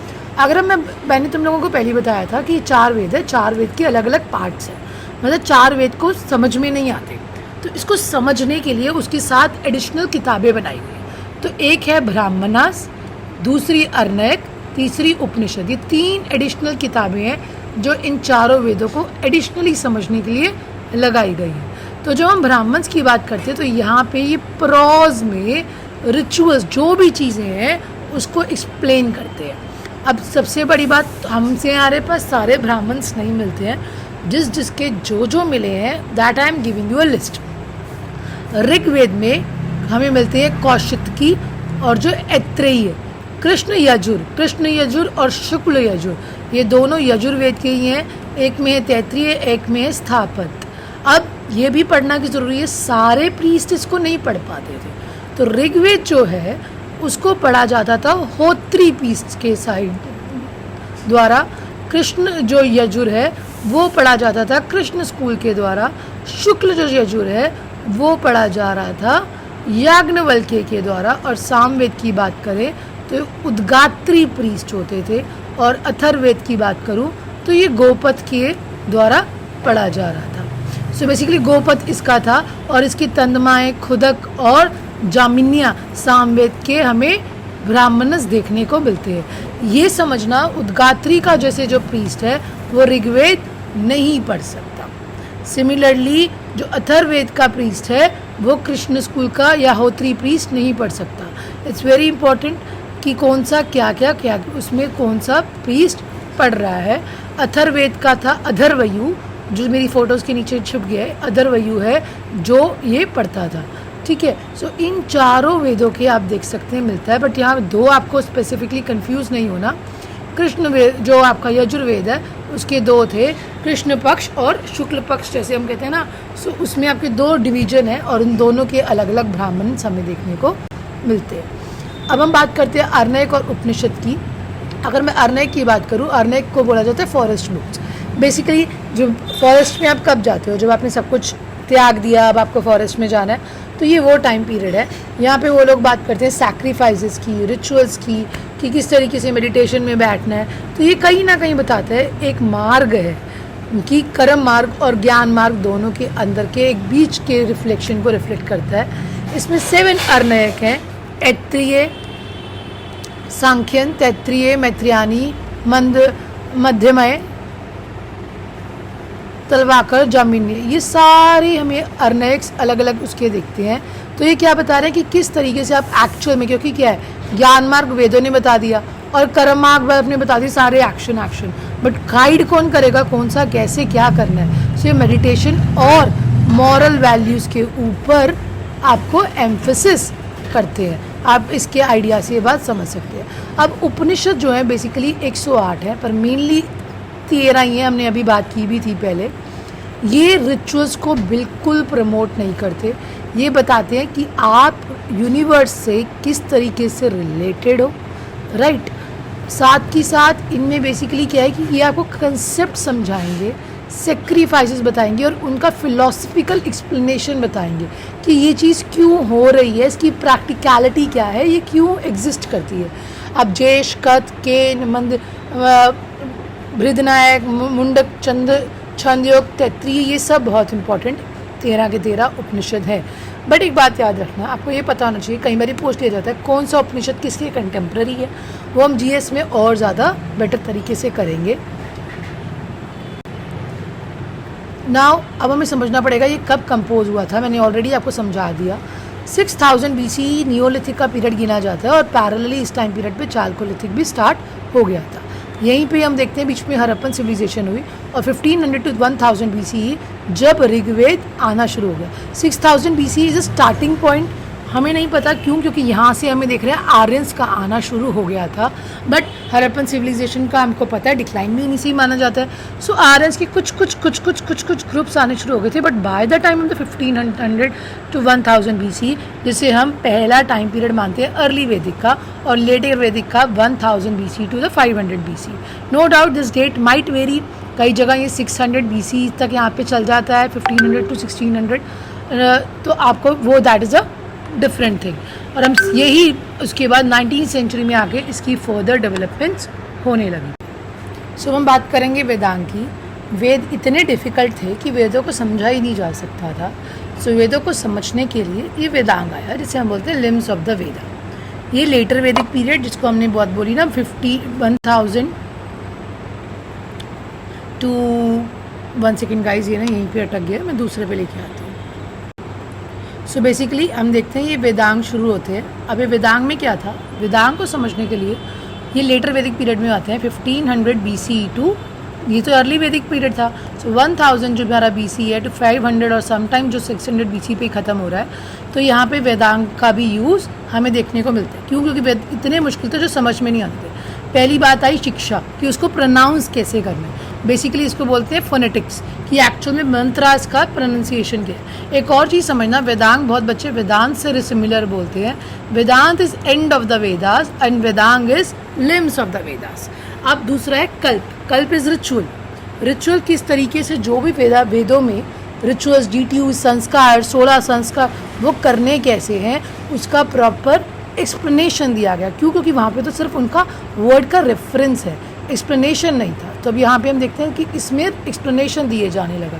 व्याकरण, grammar and the science of language, इसको पढ़ना कैसे, कौन सा वर्ड किसके बाद में आएगा, किस चीज़ का उच्चारण कैसे आएगा, ये व्याकरण। तो व्याकरण और शिक्षा, ये दोनों चीज़ें आने लगी। Next is etymology. एटीमोलॉजी आपको पता है, हम सब ने संस्कृत पढ़ी है, तो आपको पता है कि रूट वर्ड्स देखे जाते हैं। ध्री का धरती, जो हर एक वर्ड के रूट वर्ड से देख के बनाया जाता है। सो ये ही एटिमोलॉजी भी देखने लगा। हम इसमें देखते हैं कि यक्ष की निरुक्त जो है वो सबसे इम्पॉर्टेंट वर्क है इस टाइम पीरियड का। छंद बेसिकली क्या था, राइमिंग स्कीम्स, पोएम्स में राइमिंग स्कीम होती है, उसको समझोगे तो आपको पता लग जाएगा कि जैसे आपको याद होगा कि हम लोग देखते थे ना ए बी बी बी, ऐसे एक राइमिंग स्कीम्स बनती थी। सो इस तरीके से हम लोगों को याद मिलता है। ये आचार्य पिंगले थे जिन्होंने बनाया। देन ज्योतिष, एस्ट्रोनॉमी, जिसको 400 श्लोक दिए जाते हैं, वो टाइमिंग। अब प्लीज़ एक चीज़ है एस्ट्रोनॉमी, एक है एस्ट्रोलॉजी। ये एस्ट्रोनॉमी है, ये एस्ट्रोलॉजी नहीं है। जो आज आपको बताते हैं कि आपका फ्यूचर प्रेडिक्ट करेगा, वो ज्योतिष हम उससे बताते हैं। बट इस टाइम पीरियड पे एस्ट्रोनॉमी है कि टाइमिंग्स के बारे में बता रहा है कि कौन सी चीज़ कैसे कब क्या टाइम पे करनी चाहिए। Then we let's talk about it epics. Epics जो है वो सेकुलर लिटरेचर को रिप्रेजेंट करते हैं। ओल्डेस्ट एपिक है पूरे वर्ल्ड में, कोई इतना पुराना एपिक नहीं है जितना हमारी रामायण है। रामायण को बोला जाता है आदि काव्य। अब देखिए इसमें 7 कांड है, बालकांड और उत्तरकांड प्लीज समझना, ये येलो को रिप्रेजेंट कर रहे हैं, ये एंड में डाले गए हैं। बाकी अयोध्या कांड ये पहले आए और बालकांड और उत्तरकांड बाद में आए। तो जो आपका पार्ट है ना लव कुश वाला, वो भी हमें बाद में ही देखने को मिलता है। देख पहले 6000 वर्सेस थे, फिर 12, फिर 24, 3 के मल्टीपल से मतलब इट्स अबाउट 2 के मल्टीपल से सॉरी ये होते हैं। देन अल्टीमेटली ये 5th सेंचुरी BCE में शुरुआत हुई और 3rd सेंचुरी CE तक इसका ख़त्म हो गया। This is something very importantly आपको जो समझने की ज़रूरत है। अब महाभारत को बोलते हैं पंचम वेद, 5वां वेद भी इसको बोला जाता है। आप देख सकते हो कि किस तरीके से ओरिजिनली कितना छोटा था, मिडल स्टेज में कितना बड़ा हुआ और महाभारत कितना बड़ा हो गया, 1 लाख वर्सेस का हो गया एंड में आते आते। सो आपने पहले ही पढ़ा था और इवन भागवत गीता भी यहीं से निकली है जो भीष्म पर्वन से आई। इसकी जो डेट है वो मानी जाती है 10th सेंचुरी CE तक। बाकी जो पूरा का पूरा महाभारत है वो 400 BC to 400 AD तक गिना जाता है। आप देख सकते हैं जय संहिता, पहला नाम आपको पता होना चाहिए, जय संहिता था। क्यों? क्योंकि जीत हुई थी। उसके बाद है चतुर्वंशी संहिता और शस्त्री संहिता और इसको हम 5वां वेद भी बोलते हैं। अब बात करते हैं पुराणों की। पुराण और Smriti laws. Smriti laws is also part of secular text. पुराण के ये भी पुराण भी ओल्ड हैं। पुराण मतलब पुरानी चीज़ें हो गई जो हम भूल जाएंगे। तो एक्चुअली में ये सारे जितनी भी डायनेस्टीज़ है, आपको पता है इनको पैटर्नेज चाहिए, तो इन्होंने सोलर डायनेस्टी मतलब सूर्यवंशी राजा और चंद्रवंशी राजाओं से अपनी बिगनिंग की शुरुआत करने लगे। आप देखेंगे कि इसमें बहुत सारी डायनेस्टीज़ हैं जैसे मौर्य, आंध्रा, शिशुनाग, गुप्ता, सब ने अपनी स्टार्टिंग। और सबसे हमें एक्चुअली में अगर ये पुराण से हमें इतनी डायनेस्टीज़ का पता ही ना हो, पुराण के साथ साथ हम वेरीफाई कर पाते हैं कि लिटरेरी और आर्कियोलॉजिकल रिसोर्सेज में क्या क्या डिफरेंस और क्या क्या फ़र्क आ रहे हैं। हमें 18 हमारे पास पुराण है और 19 उप पुराण है जिसे हम लोमाशर्ष के भी नाम से बोलते हैं। सो ये इसको कंपाइल किसने किया है? ये उग्रवा है जिसने सारे के सारे कंपाइल किए हैं। अब 18 के नाम ना आप यहाँ पे देख सकते हो। आपको पता होना चाहिए कौन से पुराण में किस डायनेस्टी की बात की गई है। ये प्रीलिम्स का बहुत इंपॉर्टेंट है। इसमें मैंने क्या किया है, मैंने आपके लिए इसके लिए डिटेल्ड नोट्स बना दिए हैं। फर्दर इसकी जो डिटेल्स क्वेश्चन है वो हम GS की क्लासेस में भी डिस्कस करेंगे। अब ये इम्पॉर्टेंट क्यों है? क्योंकि हमें पॉलिटिकली क्रोनोलॉजी और हमें कुछ नहीं मेन देते, बट मेनली हमें पॉलिटिकल क्रोनोलॉजी देते हैं। जो आपको आर्कियोलॉजिकल एविडेंस तो आपको एविडेंस दे देगा कि ये मटेरियल रिमेन बना, बट इसकी वेरिफिकेशन जो है वो हमें इसी पुराणों से हो पाती है। अब आप देख सकते हैं साथ ही साथ हमें ये स्मृति भी दी है। मैंने आप लोगों को बताया था एक श्रुति था एक स्मृति। स्मृति है जो हम लोगों ने ऑलरेडी याद है, मतलब लिखा हुआ है। सो ये ट्रीटाइजेस थी वेदास की भी, जैसे मनुस्मृति, याज्ञवल्क्य, नारद स्मृति, प्राशर, बृहस्पति एंड कात्यायन। ये हमें 6 स्मृतियाँ इस टाइम पीरियड पे और मिलती है। अब ये सारी बात हमने की ब्राह्मणिकल के लिटरेरी टेक्स्ट, ठीक है। ब्राह्मणिकल के साथ साथ अब आप बात करते हैं बुद्धिस्ट की। बुद्धिस्ट में बोला जाता है त्रिपिटक। पिटक मतलब 3 बास्केट। 3 बास्केटों में इन्होंने सारी नॉलेज को डिवाइड किया है, अलग अलग बुक्स है। इनके अलावा हमें 9 से 12 अंग भी मिलते हैं 3 पिटक में। जो 3 पिटक है सबसे पहले लिखी गई पाली में जब बुद्धिस्ट काउंसिल हो, फिर उसके बाद चाइनीज तिब्बतन में भी इनको अलग अलग वर्जन लिखे जाने लगे। अब हम बात करते हैं सूत्र पिटक की। सूत्र पिटक क्या था? ये बेसिकली डायलॉग फॉर्म में था जो बताता था कि बुद्धा और उसके डिसाइपल्स के बीच में कि उन्होंने क्या क्या ज्ञान बांटा। तो वो जो भी सरमन सत्संग करते थे उसमें जो भी ज्ञान बांटते थे, दैट इज सूत्र पिटक। देन वी हैव अ विनय पिटक। विनय पिटक में क्या था, रूल्स एंड रिचुअल्स के बारे में, जैसे मैंने आपको पहले ही बताया था, वो बताया जाता था। अभिधम पिटक में क्या होने लगा, जो चीज़ें सूत्र पिटक और विनय पिटक में नहीं आई वो अभिधम पिटक में आने लगी। वहाँ पे वो आपको समरीज, थॉटफुल चीज़ें बहुत इलेबोरेटेड वे में समझाने लगे। तो बेसिकली हम ये पिटक्स में देखते हैं कि किस तरीके से सारी नॉलेज को डिवाइड किया गया। इसके साथ साथ आपको एक और टेक्स्ट मिलता है, दैट इज़ निकाय। अभी निकाय क्या थे, इन्होंने पिटक्स को फर्दर डिवाइड किया है, जिसमें अगम्स के साथ साथ जैसे सूत्र पिटक के आगे आप देखेंगे कि फर्दर अनुगत निकाया, संयुक्त निकाया, खुदक निकाया, सो में इस तरीके से फर्दर निकाय में टेक्स्ट देखने को मिलता है। अलॉन्ग विद दैट, जैसे खुदक निकाया में ही आपको जातक, धम्मपद और तेरा गाथा, तेरी गाथा की पोएम्स देखने को मिलती है। वेरी इंपॉर्टेंटली पहली बार मॉन्क्स एंड नन्स पोएम्स लिख रहे थे और पहली बार नन्स खुद से कुछ लिख रही थी। इससे पहले का में कोई भी टेक्स्ट अवेलेबल नहीं है। सो ये 3 बुद्धिस्ट काउंसिल हुई बेसिकली, और चौथी भी हुई थी, this is not there, but चौथी हमारे बेसिकली देखते कनिष्क ने की थी। पहली राजगृह में हुई, दूसरी वैशाली में और तीसरी अशोक ने की। सो बेसिकली यहाँ पे आप देखेंगे जब हम खुदक निकाय की बात करते हैं, सो यहाँ पे प्रीवियस बर्थ 529 बर्ड्स हैं जिनके बारे में एक्सप्लेन किया जाता है। धम्मपद जो है वहाँ पे आप देखेंगे कि एथिकल सेंस, कि किस तरीके से जो बोलना है, जो विचार है, धम्म क्या है, राइचियसनेस क्या है, वो इस चीज़ पे पहली बार हाईलाइट होने लगा। And then I just explain Theri गाथा।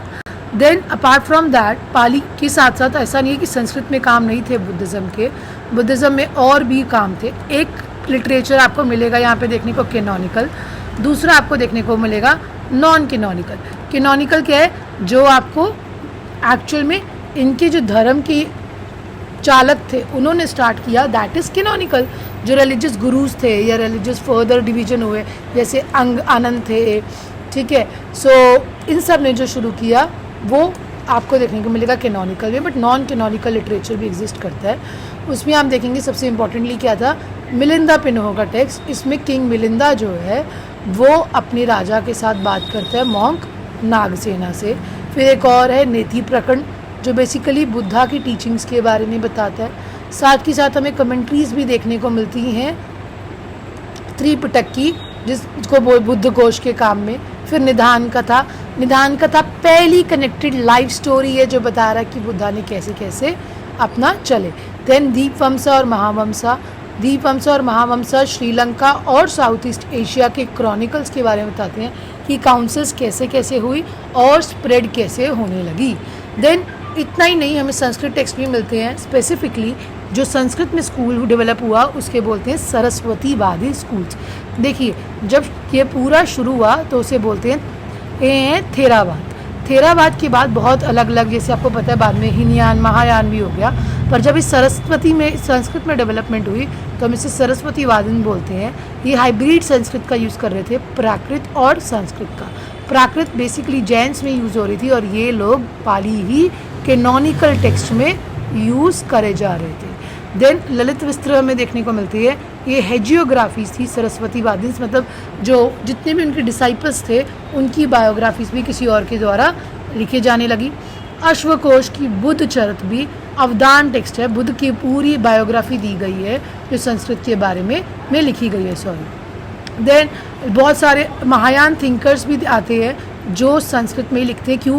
क्योंकि Sanskrit bye the time become an important language of the court, और ये ही प्रोमिनेंसी को दिखाती थी। तो हम देखते हैं बुद्धिज़्म भी पाली से शिफ्ट होके महायान के जितने भी टेक्स्ट आएंगे वो संस्कृत में आने लगे थे। जैसे कि आप देखेंगे नागार्जुन, वासुबंदी, असंग, आर्यदेव, इन सब ने जो भी टेक्स्ट लिखे वो संस्कृत में ही लिख रहे थे। अब हम बात करते हैं जैन की, तो हम इसको आपको पढ़ना है 12 अंगास, 12 उपअंगास, 10 प्रकरणास, 6 छेड़ी सूत्र, 4 मूल सूत्र एंड मेनी मोर नदी सूत्र। ये टेक्स्ट हैं जो जैन टेक्स्ट में मिलते हैं। इनके अलावा और कोई नहीं। दिगंबर और श्वेतांबर में 2 में डिवाइड हो गया। श्वेतांबर इस पूरे कैनन को मानता है, पर सिर्फ जो दिगंबर है वो किसको मानता है? वो सिर्फ 12 अंगास को ही मानता है। बाकी वो किसी को नहीं मानता, और 12 अंगास में भी बहुत सारी चीज़ों को वो डिस्प्यूटेड मानता है। सो ये इंपॉर्टेंट है कि इन दोनों में डिवीजन हुआ। अभी किस टेक्स्ट में, किस लैंग्वेज में लिखा गया, तो हम बात करते हैं अर्धमगधी। ईस्टर्न जगहों पे प्राकृत थी, तो प्राकृत भी हम देखते हैं कि महाराष्ट्री, अर्धमगधी एंड शौरसेनी, ये 3 मगध प्राकृत की लैंग्वेजेस में फर्दर डिवीजन था। और यहाँ पे जो मगधी बोली जा रही थी वो अर्धमगधी में लिखा गया था। जब भी हम कैनन की बात करते हैं तो कैनन भी फिक्स्ड नहीं था, मतलब जो अंगास थे वो कंपाइल किए गए थे पाटलिपुत्र में, ठीक है। तब तो ये दोनों एक जैसे थे, तब ये लोग अग्री कर रहे थे। बट बाय द टाइम जो सेकंड हुई काउंसिल हुई गुजरात में, वल्लभी में, तो उसमें बिल्कुल दिगंबर्स ने पार्टिसिपेट नहीं किया, इसीलिए ये पूरी की पूरी काउंसिल को इन्हीं को डिवोट किया जाता है। अब बात करते हैं नॉन कैनोनिकल टेक्स्ट। कैनोनिकल तो वो हो गए जो आई जस्ट सेड इट कि जो स्पिरिचुअल गुरुज ने स्टार्ट किया, बट और भी टेक्स्ट एग्जिस्ट कर रहे थे, उनके बारे में बात करते हैं। इनकी जो लैंग्वेज है बाय द टाइम ये लोग भी संस्कृत पे शिफ्ट हो गए, because everyone this become the language of the court. Patronage यहीं से मिल रही है, पेरिसाई यहीं से आएगा, तो ये लोग भी वहीं से लिखने लग गए। निरुक्तीज, भाष्यास, चूर्णीज, महाराष्ट्रीज, इन ये महाराष्ट्री एंड प्राकृत, महाराष्ट्री भी प्राकृत की ही एक लैंग्वेज थी जिसमें वो लिखने लगे। बाद में जाके वृत्तीज, अवचूर्णीज, ये बेसिकली क्या है, ये राजाओं की लिनेजेस होती थी, जैन राजाओं की लिनेजेस होती थी कि कौन कौन कैसे कैसे क्या क्या कर रहा है, उनकी डेवलपमेंट। नॉट ओनली जैन राजाओं की, जैन मॉन्क्स की भी हम देखते हैं लिनेजेस इन सब में देखने को मिलती हैं। सो हेजियोग्राफीज बहुत इंपॉर्टेंटली लिखी जा रही थी, चाहे बुद्धिस्ट हो चाहे जैन्स हो, और इनको बोले जाते थे त्रिहंतकार। त्रिहंतकार क्यों बोले जाते थे, क्योंकि ये फॉर्ड मेकर्स थे। फॉर्ड मेकर मतलब जिन्होंने अपने, बेसिकली ये कैनन बताते हैं कि किस तरीके से ये दूसरे के लिए काम कर रहे हैं, और I tell you more about it कि किस तरीके से अपनी फाइनल चीज़ों को पहुंचने से रोके हुए हैं, बाकी वो दूसरों को हेल्प कर पाए। हम हरिवंश पुराण ये सब के पुराण भी बाय द टाइम इन्होंने पुराण भी, प्रशिष्टा पर्वन भी देखने को मिलता है। अब हमें बहुत इंपॉर्टेंटली बात करनी है literature of the south, but that is known as the Sangam literature, जो 2300 साल पुराना है, तमिल टेक्स्ट है। जैसे नॉर्थ में आपका पाली, प्राकृत सा और बाद में संस्कृत डेवलपमेंट हो रही थी, यहाँ पे भी हम देखते हैं तमिल के साथ संस्कृत की डेवलपमेंट होती है, और ये बहुत बड़ा इंफॉर्मेशन है जो हमें प्रॉपर सोशो इकोनॉमिक लाइफ इस टाइम पीरियड की दिखाता है। संगम लिटरेचर को बेसिकली मैं बहुत ज़्यादा नहीं करूँगी अभी कवर, बिकॉज संगम लिटरेचर अपने आप में एक बहुत बड़ा पार्ट है जो 300 BC से 300 AD में हम देखते हैं, पहली चीज़। दूसरी चीज़ जो आप देखेंगे संगम लिटरेचर में, बेसिकली ये संग हो रहा है, तो यहाँ पे आपके अलग अलग लोग बैठते थे और अलग अलग संगमों में होता है। तो हमारे पास पहले 2 संगम के तो कोई एविडेंस नहीं है, हमारे पास तीसरा मदुरई में होता है जिसके पास प्रॉपर एविडेंसेस है। वहाँ पे ये डिफरेंट बातें कर रहे हैं सीजन्स की, साथ में आप देखेंगे नॉट ओनली सीजन्स, उसके बाद किस तरह के रिसेंशंस, तो ये सब कुछ हमें यहाँ पे देखने को मिलता है। अब आप बात करते हैं हम फॉरेन अकाउंट्स की, अगर मैं बात करूँ स्पेसिफिकली ग्रीक और रोमन इस टाइम पे आए थे। अब ये इम्पॉर्टेंट क्यों है, क्योंकि आपको समझना है, ये पढ़ने की ज़रूरत है, एक फॉरेन आइज इंडिया को कैसे देखता है। इस टाइम हम बोल रहे थे कि हम लोग जो है बिल्कुल सेंटर में है, भारतवर्ष जो है वो बिल्कुल जम्बू द्वीप बिल्कुल ही सेंटर में और पूरे वर्ल्ड के बीच में चल रहा है। ऐसी है ये पहली बार नहीं होता, यूरोप भी अपने आप को पहले सेंटर ही मानता था पूरे वर्ल्ड का, but by the time cartography develop हुई, आप समझ में आने लगे, तो चीज़ें हमें ऑल टुगेदर डिफरेंट समझ में आई।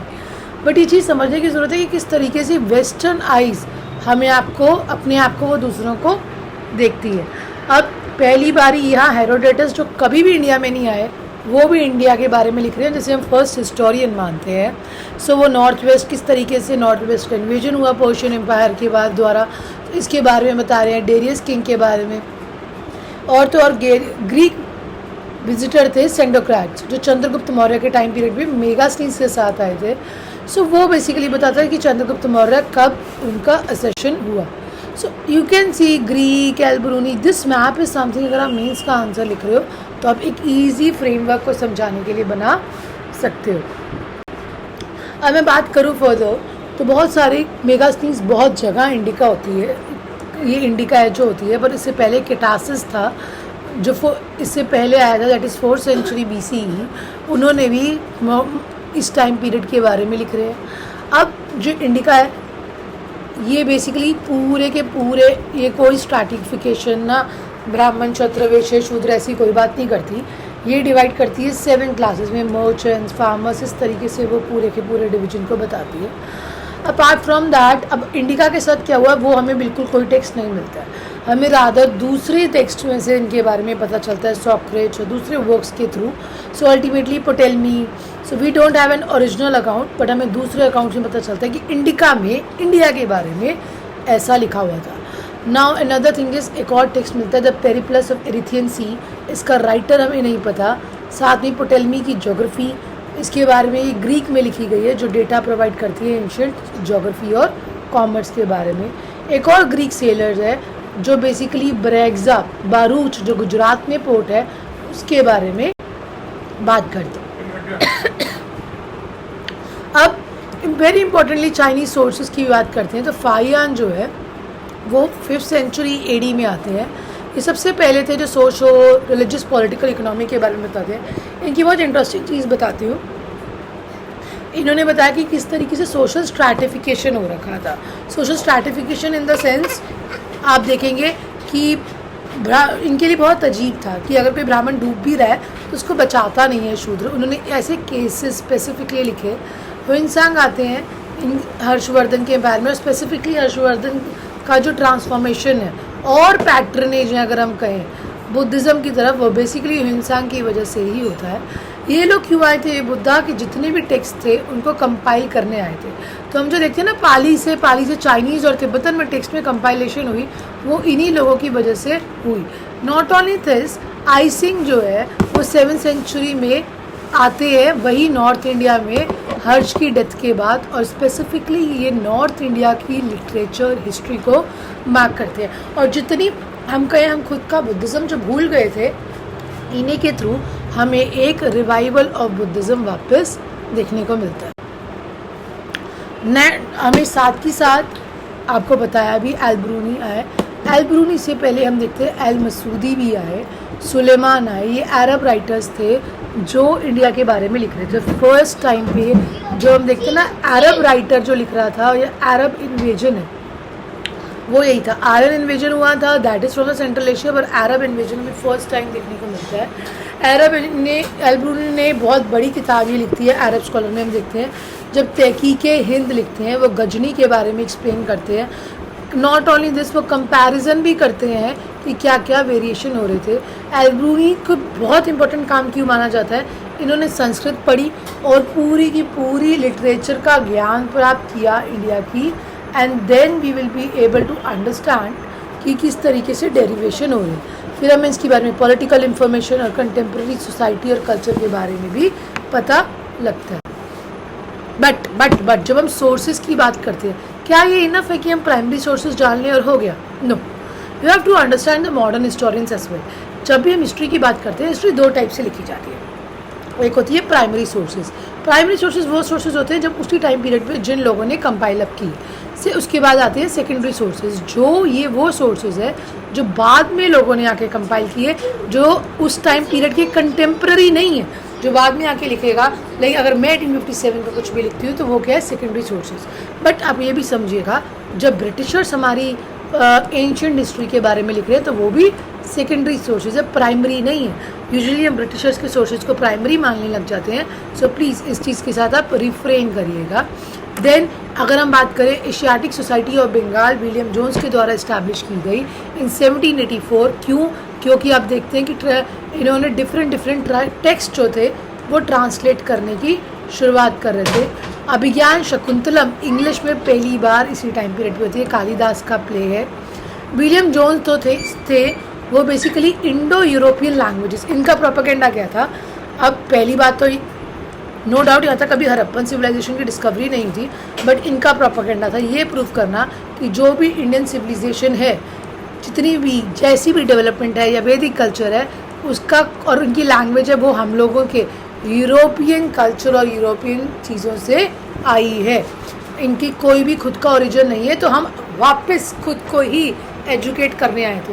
तो आप देख सकते हैं कि जो मॉडर्न हिस्ट्रीज़ है वो भी पॉलिटिकल एजेंडा से भरी हुई है। सिमिलरली आपको ये देखते हैं कि जो प्राइमरी सोर्सेज है उनके भी अपने अंदर पॉलिटिकल एजेंडाज है। अगर कोई प्रशस्ति लिखी जा रही है, रियलिटी तो नहीं लिखी जाएगी क्योंकि बढ़ा चा के इन्फॉर्मेशन लिखी जा रही है। सो ऐसे में हमें बहुत ज़्यादा चीज़ें फाइंड आउट करनी पड़ती है कि क्या रियलिटी है और क्या नहीं। सिमिलरली आप देखिए कि चार्ल्स विल्किंस ने भगवत गीता के डायलॉग्स को ट्रांसलेट किया। Then German scholar Max Muller, importantly इन्हीं की वजह से हमें ऋग्वेद की डेट जो 1500 हम बोलते हैं वो इन्होंने ही दी।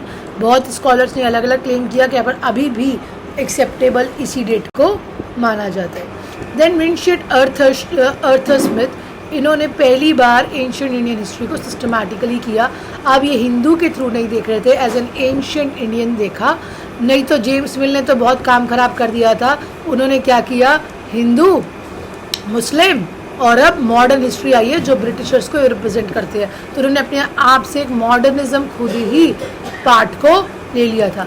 अब हम आरजी भंडारकर की बात करें तो सतवाना डायनेस्टी और वैष्णविज्म की इन्होंने शुरुआत की गई। देन सोशल एक्टिविस्ट आप देखेंगे पंडुरंग पीवी केन, इन्होंने सारे धर्मशास्त्रास को और पूरे एनसाइक्लोपीडिया की हमारी हिस्ट्री कैसी थी, ये वही इंसान थे जिन्होंने शुरुआत की गई।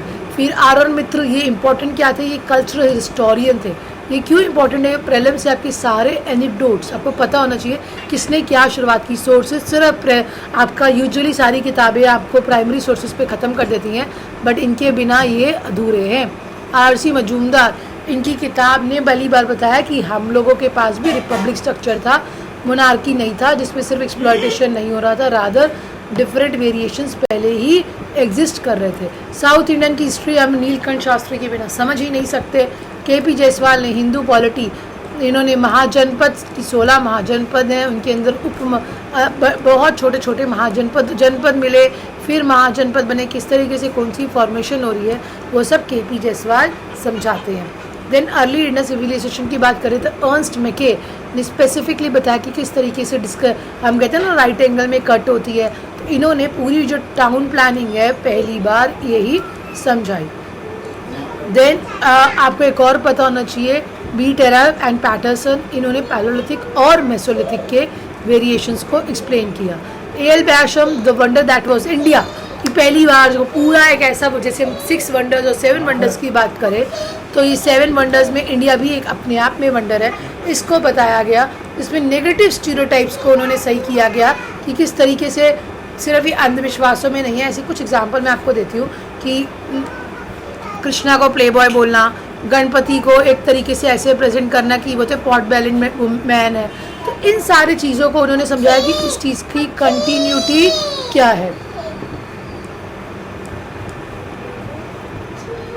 देन डीडी कोसाम्बी की हम बात करते हैं, इन्होंने इंडियन हिस्टोरियोग्राफी की पहली बार शुरुआत करी। अब आप ये देखिए कि किस तरीके से इंपॉर्टेंट ये बुक्स और ऑथर्स आपको पता होने चाहिए। इनको मैं ज़्यादा एक्सप्लेन नहीं करूँगी आपको, आपके पूरे ये नोट्स में ऑलरेडी दिए गए हैं, बट इनके साथ साथ अभी मैंने सिर्फ आप लोगों को ज़्यादा प्रॉब्लम ना लगे तो मैंने ऑथर्स ही दिए हैं और नेम दिए, बट आपको आज के साथ साथ टाइम पीरियड पता होने चाहिए। इम्पॉर्टेंटली एक और चीज़ जो मुझे सबसे इम्पॉर्टेंट आपको इस लेक्चर में समझानी थी कि जैन अवस्था, गाथा सप्तशती और संगम कॉर्पस, जिसको हमने ज़्यादा भी डील नहीं किया, वो मैं अब डील करूँगी। अगर मैं जैन अवस्था की बात करूँ तो ये पैरेलली ऋग्वेद के साथ हमें, जैसे मैंने आपको बताया, असुर और देवों का जिक्र मिलता है। सो ये पर्शियन और ईरानियन टेक्स्ट है जो इंडो पर्शियन लैंग्वेज में इसका रेफरेंस दिया गया है। ये इंडिया के नॉर्थ वेस्ट पार्ट के रेफरेंस को करता है। स्पेसिफिकली इसकी काफ़ी सारी जो राइटिंग स्टाइल है वो हमें वेदों के तरीके से दिखता है। सो इससे क्या दिखता है कि जो वर्ल्ड है वो इंटरकनेक्टेड था। इससे ये भी कहीं ना कहीं थ्योरी है जो आर्यंस की वो प्रूव हो जाती है कि yes, Aryan invaded over these areas. Then let's talk about the Gatha Saptashati. गाथा सप्तशती जो है ये एक सतवाना टेक्स्ट है जो बता रहा है कि साउथ इंडिया में एवोल्यूशन, जो सोशल एवोल्यूशन है वो कैसा हो रहा है। यूजुअली हमें पता नहीं लगता, क्यों? क्योंकि सातवानास के टाइम पीरियड पे क्या थी, मेट्रिलिनियन सोसाइटी। मेट्रिलिनियन क्या थी, पितृ साइड की, मतलब आपके फादर के साइड राजा नहीं बनता था, मदर की साइड का राजा बनता था। आप देखिए कि हम बोल रहे गौतमी पुत्र सातकर्णी, तो सातकर्णी गौतमी का पुत्र है, वो सातकर्णी है। सो इस तरीके के नाम भी हमें देखने को मिलते हैं। सो स्पेसिफिकली क्या हो रहा था, आपकी मटीरियन साइड की आपको एवोल्यूशन देखने को मिलता है। अपार्ट फ्रॉम दैट हमें संगम लिटरेचर की बात करते हैं। अब संगम मैंने आपको बताया 3 संगम हुई, तो 3 संगम में 8 एथनोलॉजीज और 10 इडियल्स लिखे गए। इसमें हम देखते हैं एतुकोई पट्टू पट्टू, एतुकोई जो है वो एथनोलॉजीज़ को बोला जा रहा था और पट्टू पट्टू उसके साथ साथ जैसे हमारे पास महाभारत और रामायण थी वैसी मणिमेकलाई और सीलपदिकरम इनके पास हम लोगों को एज एन एपिक देखने को मिलता है। सो हम इसके बारे में बात करते हैं कि संगम लिटरेचर में क्या क्या डेवलपमेंट्स हो रही थी। सो अब हम समझते हैं इसमें क्या क्या डेवलपमेंट्स हो रही थी। जस्ट आपके 5 मिनट्स में आपको समझ में आ जाएगा। संगम लिटरेचर की आपको समझना है 3, ठीक है। नो डाउट फर्स्ट 2 मिथिकल मानी जाती है, पर टेक्स्ट आया, ऐसा नहीं था कि कोई टेक्स्ट नहीं हमें देखने को मिलता।